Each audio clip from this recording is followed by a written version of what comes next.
What's going on, guys? My name is Orphid. How are you all? Now, as you can tell by the title of the video, today we're going to be talking about my first impressions with Ghost of Tsushima. I would say I have around 13 to 15 hours with the game so far. The game has a really big map.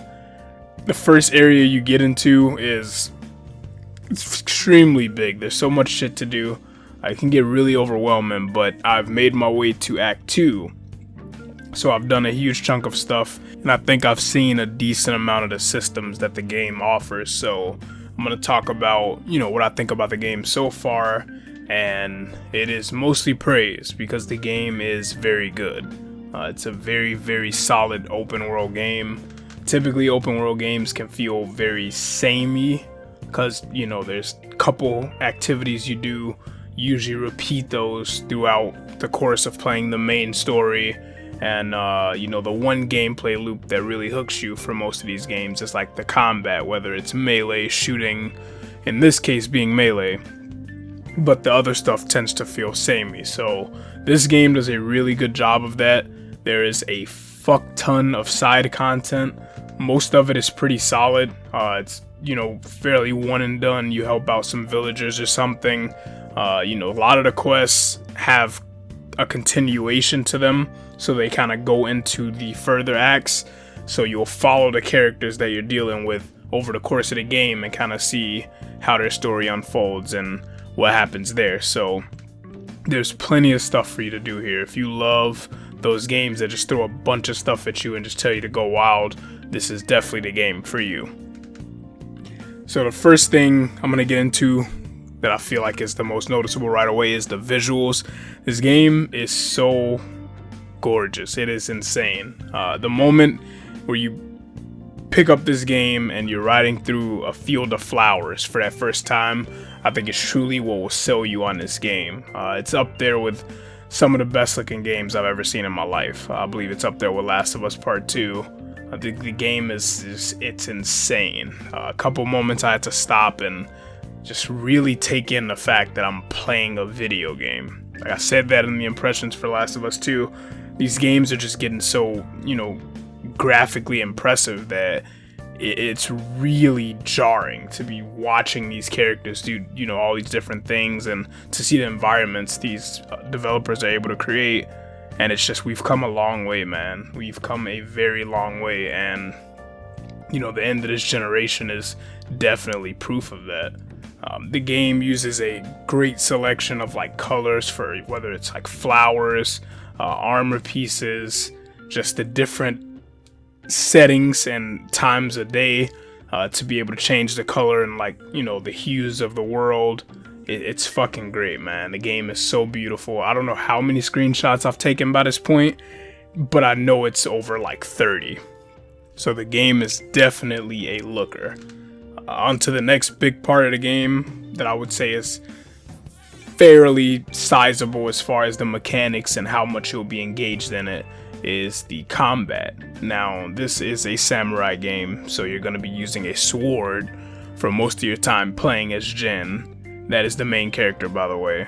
And the combat is really good. They have a good mix of, dodging, parrying, blocking, and creating your own opportunities to attack. And what I like most about this game is the ghost tools. You have kunai you can throw at enemies, you have smoke bombs you can use to disorient them, you have throwables like firecrackers and wind chimes to distract enemies, you have sticky bombs you can throw at enemies. There's so many ways to kind of tackle a group of enemies depending on what kind of enemies are in that group and how tough they are to take out.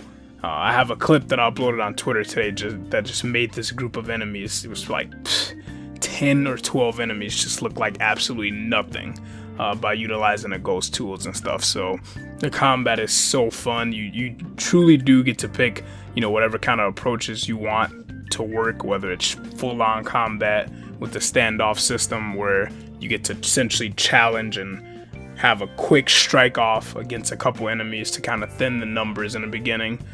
They have stealth mechanics, which are okay. They get better as you get some charms and some armor pieces, but I prefer just the straight up combat and ghost tools.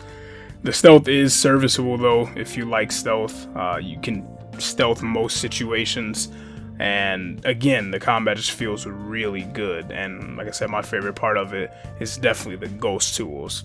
There's a good number of armor sets you can unlock and upgrade. As far as weapons, you have your main katana and the short sword he has for assassinations. Those are upgradable. You get bows in the game. Those are upgradable. There's just plenty to do here. So if, like I said, if you're one of those people who just like a lot of stuff in the game to be thrown at you and for you to be able to indulge in, it's all here.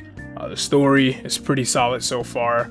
It should be interesting to see where it turns, considering the title of the game, Ghost of Tsushima. The main character in the beginning, he has this strict set of rules and virtues that he lives by, and through the circumstances of the Mongol invasion, he's forced to challenge those and truly decide if it's worth sticking to in order to, see his mission through and saving his island. So seeing that dichotomy of Jin kind of come into terms with having to change himself, in an extreme way is really interesting, and I like to see where it's going so far. And it's really good story. It's nothing too crazy, but it's enough to keep you pushing from mission to mission, to find out what happens next. Like I said, the side characters you engage with are fairly likable. There's a couple moments that made me laugh. Some of the characters are pretty funny. Most of them are serious though, samurai tale, revenge, avenging dead family members. So, those are engaging on their own. And there's plenty of those to keep you interested if you are one of those people who likes, seeing side character stories unfold and such. But yeah, that is just a general overview of the game so far. Like I said, I think it's very good. It seems like it's on the longer end of games, so you will definitely get your money's worth. And so far, I am having a blast with the game. It has been very fun to just sit down for hours and explore the beautiful island of Tsushima and fucking slaughter some Mongols. So if any of you guys have played the game, what do you think of it so far? If you haven't played it, are you interested in it? Be sure to drop a comment. I'd love to engage with you guys. And yeah, we could start a discussion. And real quick, outside of gaming, I really do genuinely hope you all are doing okay. The world, it's a very interesting place right now. Times are very tough, and it's hard to kind of, keep a high head with everything that's going on. So whatever you're facing right now, I genuinely hope that you can get through it. Just find a reason to smile at the end of the day. And if you have people close to you that are important, make sure you let them know they're important. And, keep each other, stay together, man, because that comfort is very important in times like this. So I want to thank you guys for watching the video. You guys have a good one, and until next time.